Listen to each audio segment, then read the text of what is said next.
All right, good evening. This is big news coming in. The Uttarakhand State Assembly has passed the Uniform Civil Code, the draft that we were talking about in the State Assembly already. And we have a stellar lineup of guests to talk about it. So we have Nalin Kohli, who is the national spokesperson of the BJP and is an advocate at the Supreme Court. And on the other hand, we have Sanjay Hegde, who is a senior advocate with the Supreme Court. Now, here's the reason why we're having this discussion. This is really important. The question to ask is, will you be required to declare or register your live in relationship with the government anytime soon? And if you don't, will there be a jail term involved? Now, you might say, hey, this is happening in Uttarakhand. I live in Mumbai. I live in Delhi. I live in Bangalore. Why should I worry about it? This is why. Now, the BJP has had Uniform Civil Code, or UCC as it's called, as part of its entire sort of manifesto for decades now. We've not seen a draft so far. So every time there has been a need to debate Uniform Civil Code, we haven't been able to because we don't know what is being proposed until now. The Uttarakhand government is the first one to have actually come out with a draft, tabled it in their state assembly, and passed it also. Now, with the governor's assent or with the governor's signature, this becomes the first law in the country, or the first state in the country to have passed a law that makes certain things uniform across all religions. It's the first time it's happening since independence. Now, here's why you need to sit up and take notice, because other states have also said they will do the same. Gujarat, for example, Assam, Rajasthan, maybe even Maharashtra. Now, we don't know, where we have reason to believe, but we don't know for sure, if Uttarakhand's draft is going to be used as the basis for all of these states. And if that, in that case, is it going to be the same across all states? Will there be some differences?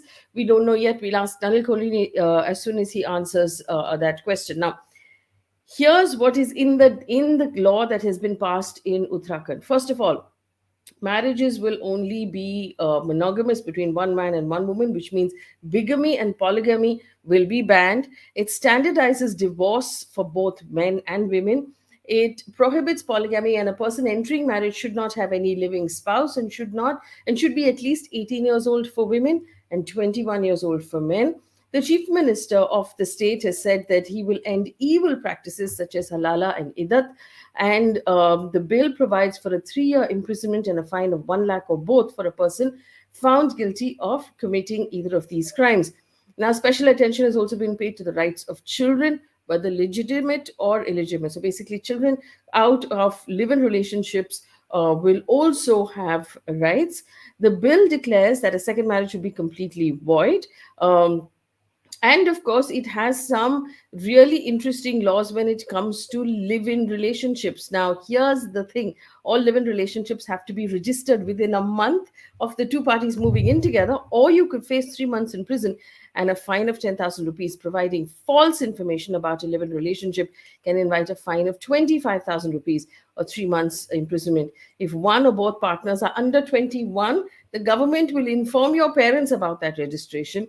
Neither party can be under 18 years old. Children born out of these sort of relationships will have rights. Women deserted in these relationships will be entitled to maintenance. And couples are also directed to register the end of their relationship with the government as well. There are also some interesting sort of rules arising in the fine print of this. For example, if a citizen of Uttarakhand is living in a different part of the country, they're still required to declare their live-in relationships, even if they're not living in that state right now. Also, it gives the government officer the ability to conduct an inspection of the live-in relationship, and we don't really know what that entails either. So these are all questions that we're going to ask our guests that come in, as to whether or not this will be uniform across the country, and if these are rules really that all of us need to think about as we're preparing for this change. Remember, Uttarakhand is the first state to have just passed it, and there were cheers and applause in the in the house when it was tabled and when it was passed. We understand that one of our guests are with us. We're going to bring him in. Mr. Sanjay Hegde is with us right now. Mr. Hegde, good evening. Thank you for joining us. Uttarakhand has passed the Uniform Civil Code. My first question to you is this: is it likely to be the same draft across all of the other states that are considering it as well? What have you understood of this so far? And what is your review of this particular law? Well, we finally know what they have in mind. So there is a draft.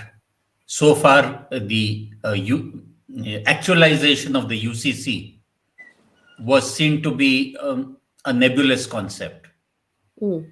Now we have not only a draft, we now have an act after today. The act having been passed, so it's only a question of notifying the act, that which also may be done soon. Your question is whether the other states will uh, go on to bring in something identical or similar. I guess that once a wheel is invented, there's no question of reinventing the wheel. Yes.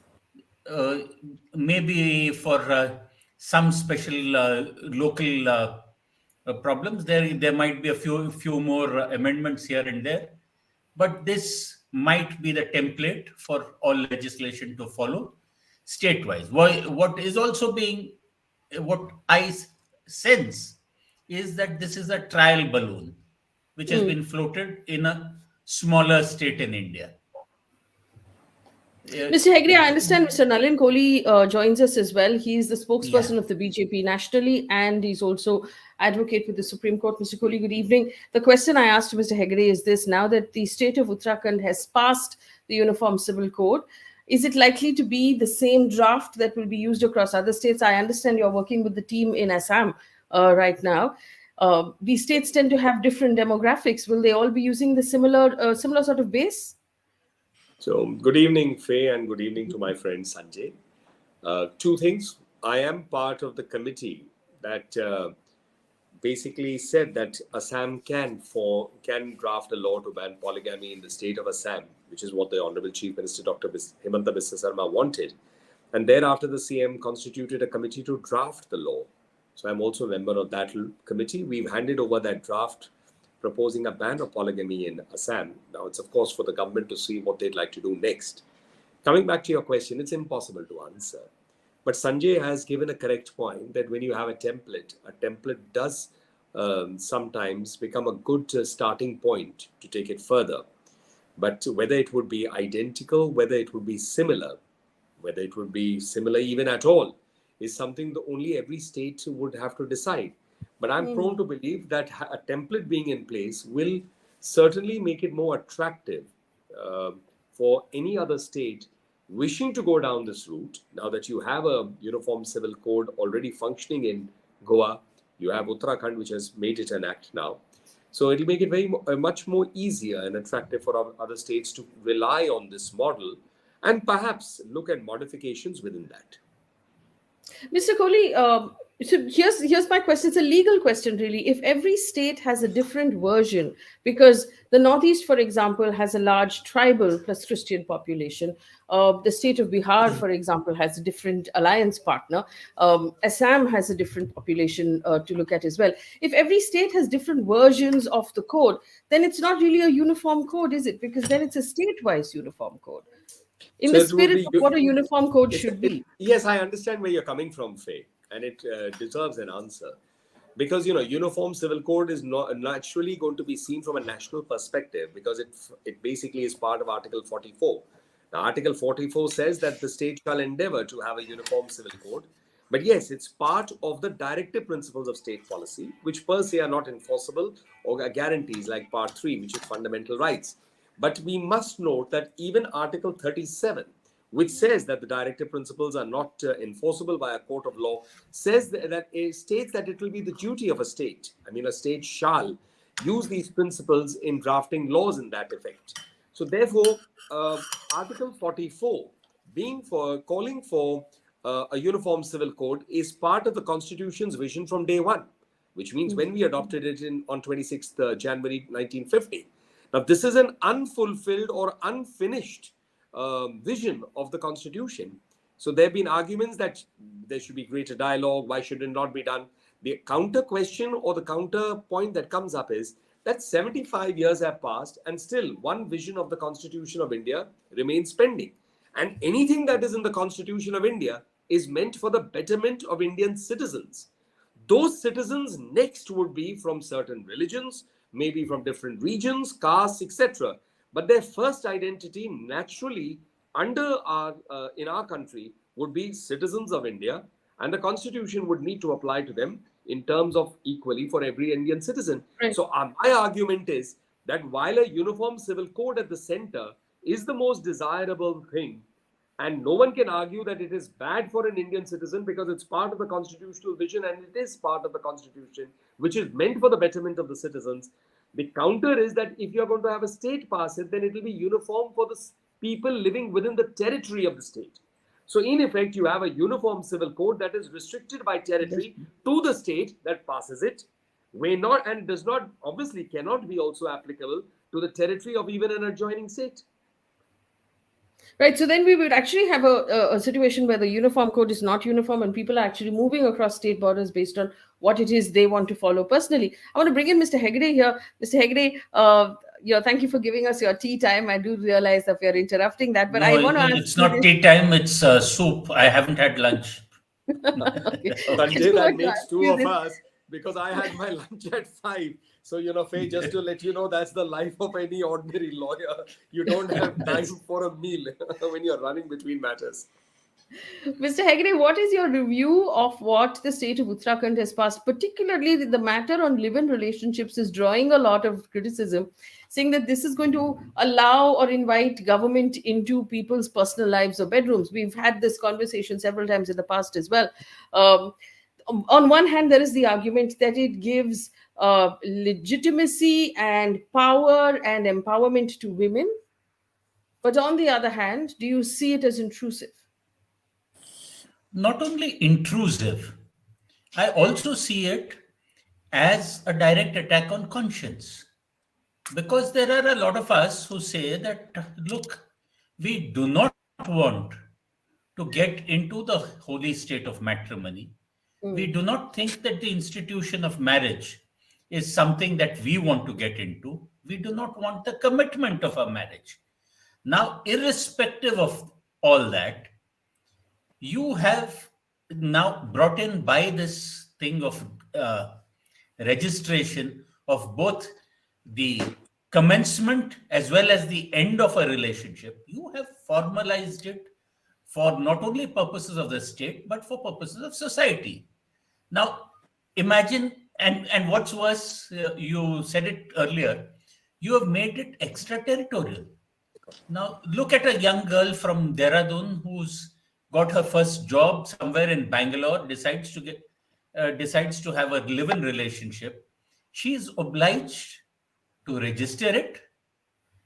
Later on, supposing the live-in relationship doesn't work, she wants a formal marriage that goes permanently on her record, or vice versa for a man as well. So this is an unnecessary formalization where parties by choice have decided that they will live together. What they do under a shared roof is nobody's business. Do they live as man and wife, or do they live only as flatmates sharing common amenities? These days, singletons who live under a shared roof aren't necessarily doing anything beyond having a shared roof. Yeah. Now, you have the neighborhood overzealous uncle coming in and saying, "Oh yes, you've been here together for over a month. Have you registered a live-in relationship?" Come on, this is taking the law and too far. And to what benefit? Does registration give any extra protection beyond what the Domestic Violence Act already gave? Mr. Kohli, that same question, to you, in the sense of what is the logic behind this registration of live-in relationships? Won't it lead to a violation of the right to privacy, which the Supreme Court has told us is a fundamental right? So, Faye, I cannot obviously speak with authority because I'm not part of that drafting committee and what the objectives are. But what I have followed in the news, it seems to be driven more by a beneficial approach, which is in terms of protecting rights for those who may be in a live-in relationship and eventually may wish to also have the benefits of what is in effect almost a marriage, except it being sanctified as a marriage. So let's step back for a minute. And there was a point in live-in relationships that one could live and move on with no benefits to flow even from a long-term live-in relationship, which means a couple living as husband and wife or as a couple, maybe for a period of 3, 5, 7, 8, 10 years, and thereafter deciding, no, we will not sanctify it into a formal marriage, but now let's move on. It left the spouse, in this case primarily a lady, with no legal mechanism for her to claim any maintenance or things like that. So I'm going a little back by a couple of decades into the current. So I think courts have stepped in and over the years seen that yes, and as Sanjay pointed out, Domestic Violence Act recognizes the right for accommodation, other things, and therefore maintenance. And the courts also started broadly looking at it that you can't just say that there is no marriage-like situation. So not being an expert on marital law, but yes, broadly these have existed. So today, live-in relationships are not that you can walk in away from instantly. So I think from a beneficial perspective, as I've read in the media, it seems it was to protect rights. Now, there may be arguments that may be coming in terms of the mechanism in which it's being implemented. So there is an objective of the act, there is then the wording of the section, and then there is last, the operation of that section. How does it unfold into the mechanics per se?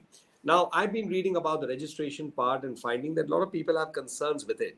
I've also read that some women's rights groups have welcomed the principle per se of saying, let's recognize what you call rights of the women in a live-in relationship. So I think this is all open to further debate and discourse, because one of the things that normally happens, and I speak out of experience, is that when an act gets passed, people tend to challenge provisions or challenge the act itself. And in something like the Uniform Civil Code, that aspect needs to be borne in mind, that perhaps there may be a legal challenge to it by a community, a person, or someone agreed by a certain aspect of it. So we will have to wait and watch for that. Yeah.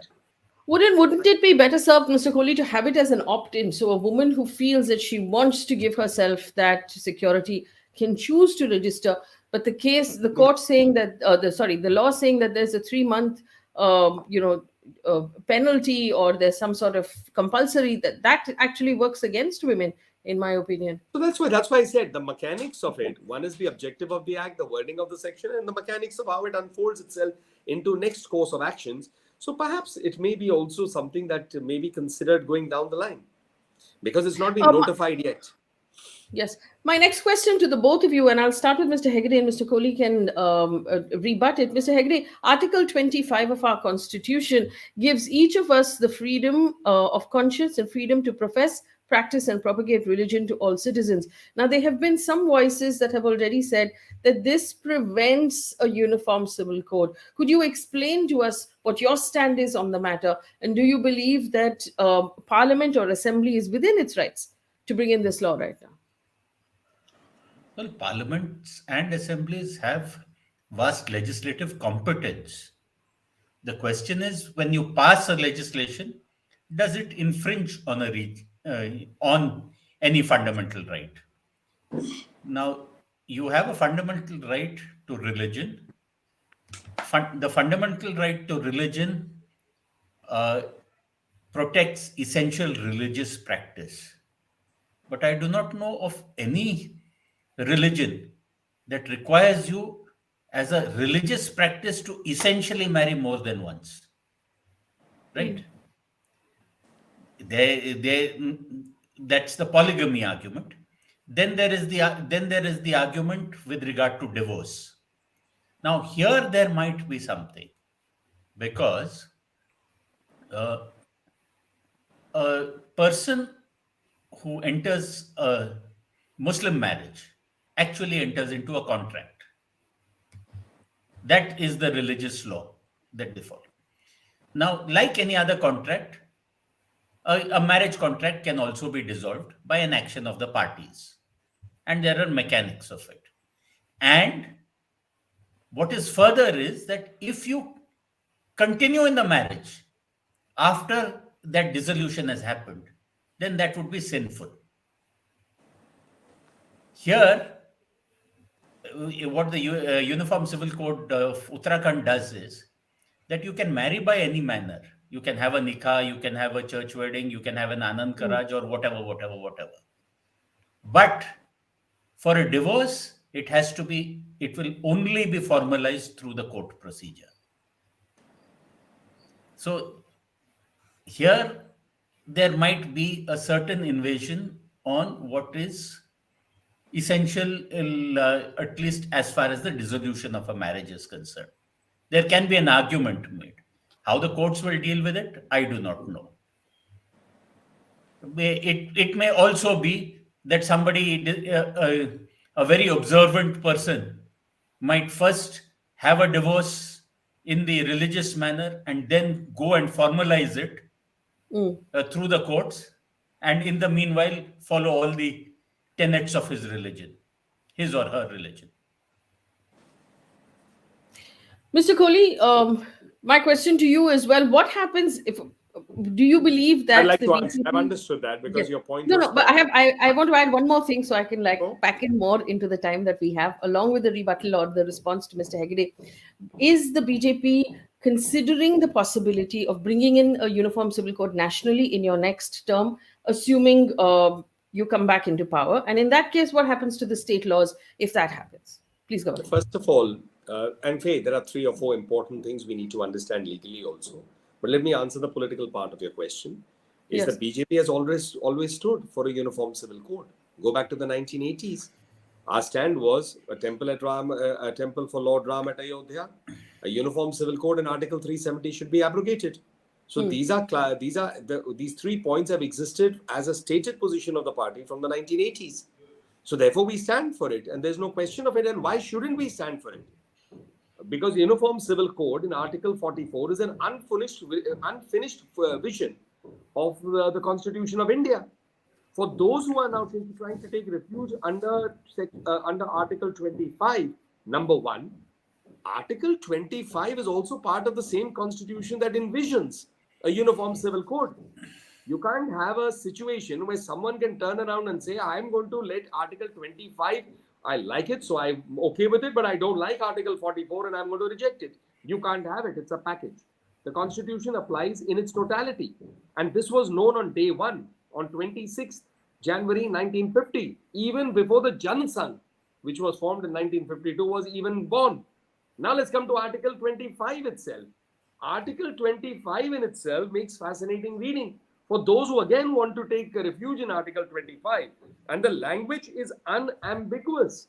It clearly says 25(1), subject to public order, morality and health, and to other provisions of this part, which includes Article 14, right to equality, Article 21, right to life and liberty.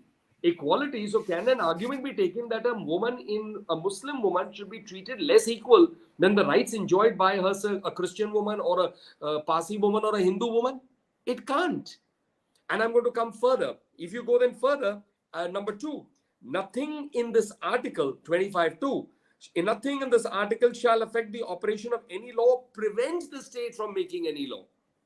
So something that is part of the constitutional scheme. How can someone turn around and say that Article 25 prevents you to make a law on it?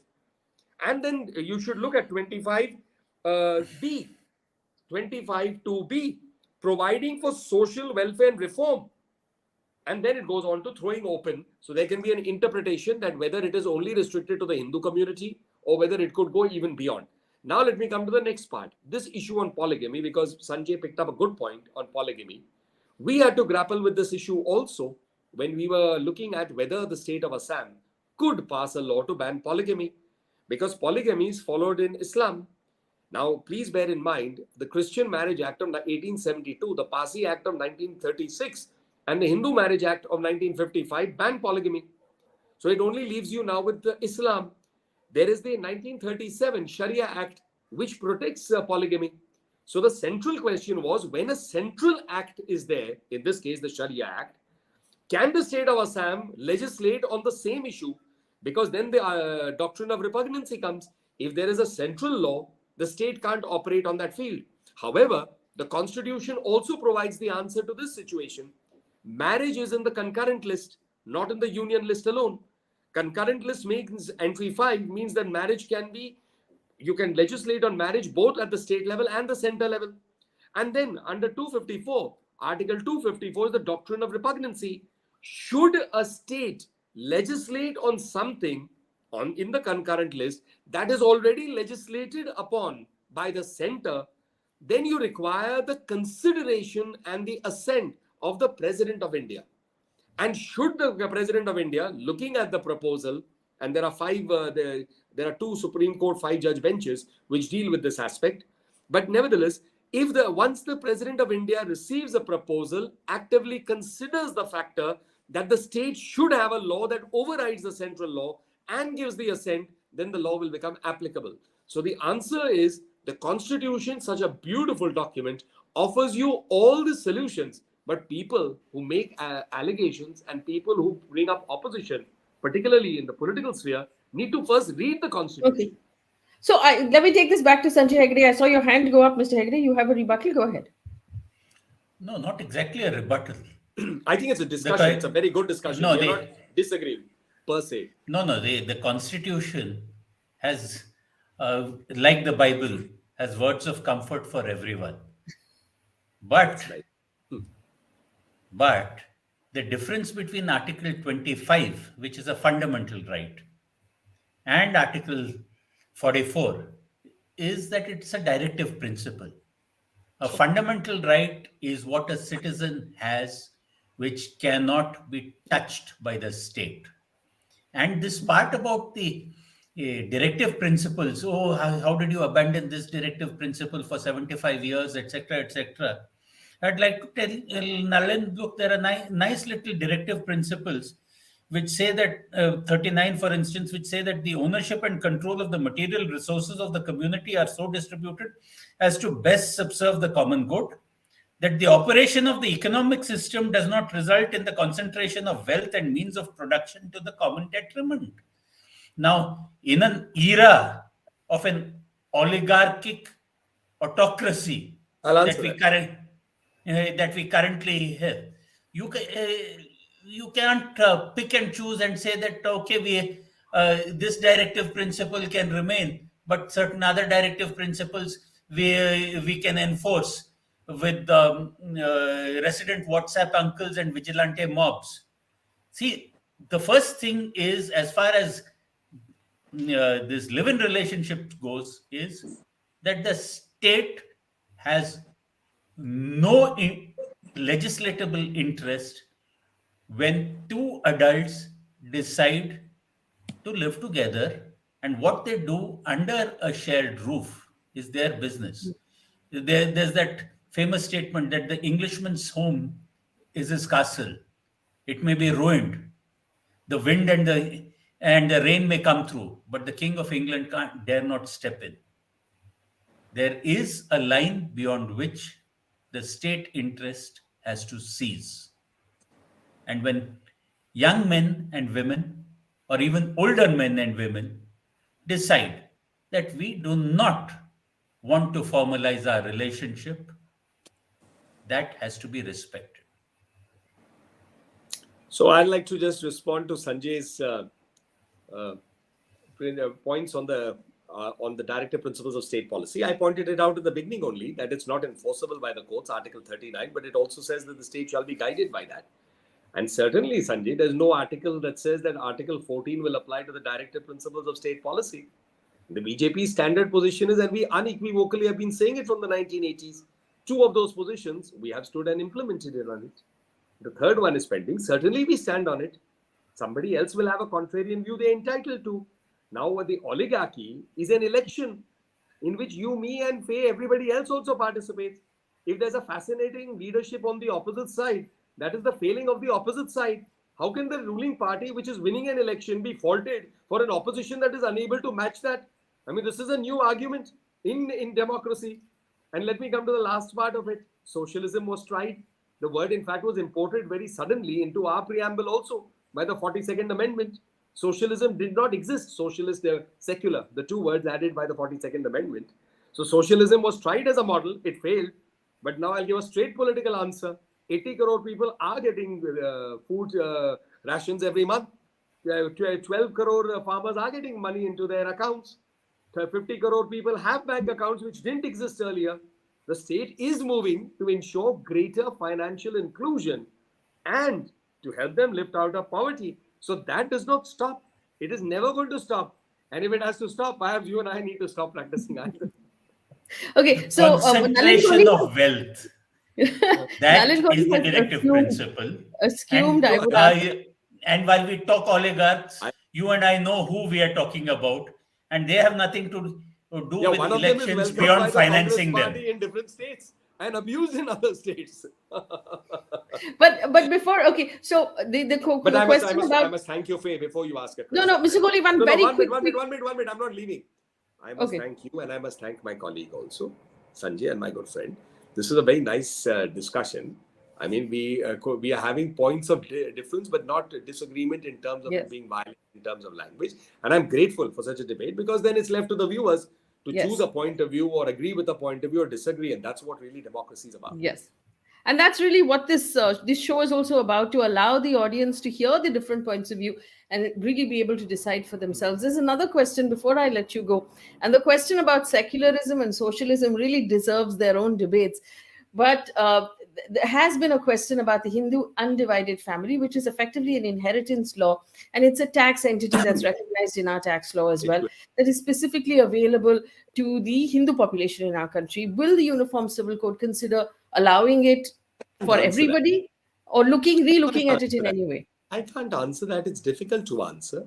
You're right about it. One, first, I don't have the competence because I haven't studied the HUF or the various legal aspects. Maybe Sanjay has. Maybe Sanjay can have a point of view on it. But I've had no occasion to study it or required to study it also.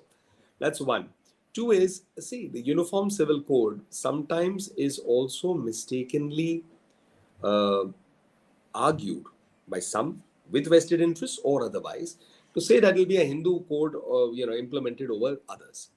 We need to understand fundamentally that the Hindu sort of personal laws got ended and they got codified in 1955. As one colleague of mine once nicely put it, he said that in Islam, you could have 1, 2, 3, maximum 4 wives, allowing multiplicity of marriages, polygamy, but the ceiling was on 4. But among the Hindus, there was no ceiling. It could have been even 5, 6, 7 or more. So this argument had been once taken. So therefore, we must understand that once the code came in, the Hindu Marriage Act came in 1955, it was codified into a secular law. Many things have already gone through that. Ideally, at that time, we should have had the Uniform Civil Code with, say, a Muslim personal law being reformed to that. And you already had a Christian code in 1872 and a Parsi one in 1936. It was a good opportunity, not done. Now, therefore, it brings you with two things. One is, do you do a Uniform Civil Code on every aspect? Do you do it on some of the aspects? Do you decide to deliberately keep out of its applicability, certain aspects? These are large debates which cannot be argued in vacuum. We need to have something specific to be able to say, will it hold ground or it won't hold ground? My question to the both of you is here now. Obviously, like I said, every state has different demographics. There are different kinds of people. We understand that the state of Uttarakhand and perhaps also several other states will leave the tribal population out of the Uniform Civil Code. Should there have been a larger consultation of different stakeholders? Because doesn't this then leave a lot of work for the courts? Because you're saying, Sanjay, with your don't like permission, something- I must clarify something so that it Yes. becomes an Sanjay comment further. Yes. When we drafted the proposed law on polygamy in Assam, we have kept its applicability for the state of Assam. So there are no exclusions in terms of in terms of what has been proposed.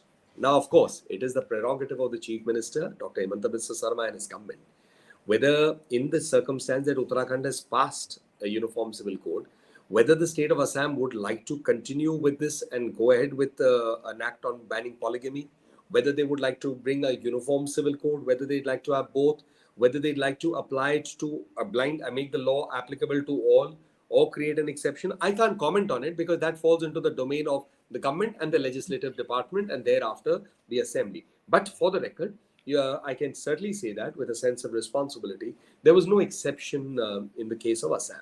So, therefore, we mustn't run into that argument immediately that, for example, the Northeast, where the tribals are in much larger number, Uttarakhand also has its share, but much larger numbers. In that case, one proposed law has not gone for at least creating an sort of an exclusion within the law. The draft. Let's see what happens thereafter. Mr. Hegde, Yes. same question for you. Should there be more consultation before these laws are passed? Because even within the Uttarakhand assembly, the opposition said you're not giving us enough time to go through this very heavy document. Now, effectively, it has to go to court. Well, consultation is what leaders don't really like. They will have consultation for the sake of consultation. Even when you send it to a committee, the committee will say, "Okay, we'll invite suggestions. The suggestions will all be collated, will be numbered, but they will be lying somewhere." The decision is sort of pre-made and pre-booked. Now, this point about excluding tribals means that you recognize that tribals have a different identity, they have a different way of life. Equally, there are other citizens, for the Muslims, for instance. You didn't make any exceptions for them. And then your point about the Hindu undivided family in the tax law. So that is a beneficial provision only for the majority. Is that majority appeasement? If you are going to do everything uniformly, please give it uniformly across to all citizens, irrespective of religion. That you have an individual account and you have a family account on which you are taxed. That could have been done. And then that last bit that Nalin said that you missed an opportunity when you brought in the Hindu Code Bill in 55. Well, there was so much opposition to bringing in the Hindu Code Bill, and the leaders of the opposition were the Hindu Mahasabha and also elements within the Congress who were ultra orthodox Hindus. In fact, at that particular point of time, it was even rumored, or before WhatsApp, also rumors went out, and the rumor in those days was that Panditji wants the Hindu Code Bill only so that Indira Gandhi can get a divorce. So, every effort was made to prevent the bringing in of the Hindu Code Bill. Now that the Hindu Code Bill has been accepted over a couple of generations, the thing is that, okay, now what is sauce for us goose should be sauce for the gander as well. Tell me something. So that reeks, to my mind, a bit about majoritarianism. That we have the answers, or these answers have been applied to us. Now let them be applied across the board. Mr. Kohli, I know you need to leave, but I'll give you the option to respond if you want to, if you have the time. That's a point of view. First of all, I really can't talk about 1955. Sanjay may have some anecdotal things from other colleagues. I haven't. It's really way before my time. I may have gray hair, but I don't go back that long. So that's on the 1955 bit. On the second part of the counter argument to the majoritarianism argument that Sanjay was giving is very simple. That if it could work for the majority, how can you say it can't work for the others? It's worked well for the vast part of the population. So you can't then say carve an exclusion, because an exclusion, we must also bear in mind that how has it helped, for example, say gender issues with, say, Muslim women? I mean, I'm just unable to understand. When we were looking at the Act for Polygamy in Assam to ban it, we went through several judgments of the Honorable Supreme Court, which also clearly said, and Sanjay used this word early on, by saying that it's not an essential practice. Article 25 only protects essential practices. Polygamy is not an essential practice, which means you are not less Muslim if you don't. or it doesn't cast a compulsion Yeah. that you have to have 4 You have to have it to be Muslim. And Yes. second is, there's a context. If I recall, it was Surah 4:3, where the Prophet himself has said to have said that, marry 1, marry 2, marry 3, marry 4, but you have to treat them well, to that effect. That it was Equally. about after the Battle of Uhud, when there were a large number of orphans and widows. So there was a context which was also from that perspective, which comes across, and Muslim scholars have written about it, being beneficial. It was not about, it was looking after women's rights rather than looking after, keeping it as marriage and enslaving women's rights, if I may use that word. So therefore, what my argument is, what about, let's say, adoption with inheritance? So there is a scenario that certain women from, say, the Muslim community and those who raise the question of triple talaq have felt that their rights may not be as well crafted and fair in the constitution, under the constitution, as, say, for Hindu women as compared to themselves. And therefore, I feel, from when you look at it from a beneficial perspective and you look at it about balancing equities, then it's not majoritarianism or minoritarianism. It's just merely making it work for Indian citizens. Well, I think the Faye's Faye is dropped having out. some problem. Yeah. Faye is So having Faye should be problems, coming but back. Yes, I'm back. I'm sorry. but Oh, yeah. So this Go is the ahead. first time, Sanjay, this is the first time that I've had the anchor drop off. I've had guests dropping off. I've had the anchor dropping off. So may I take your leave? Yes, Mr. Kohli, thank you so much for joining us and answering those questions. There's a lot more. I do believe, though, Mr. Hegde was talking about the carve out in terms of the tribal community that's I now don't been know if the carved out. recording went on, but I think I've answered from my Yes. perspective. Yes. if the So, recording went I mean, on. it of course merits a larger conversation, like you said yourself, and we hope to have more of these conversations in the future. I do also. So thank you, both of you, for joining Thank us, on this chat. Thank you. I personally believe that anything that can empower women even further is a good thing, and women deserve uniform empowerment of marriage age and divorce rights, and rights across monogamy and polygamy. The live-in relationship, though, might require some further looking into. We're going to leave it there. If you have questions, do leave it in our comment section. Like, share, subscribe, and thank you for watching us. Have a nice day. Bye. Bye.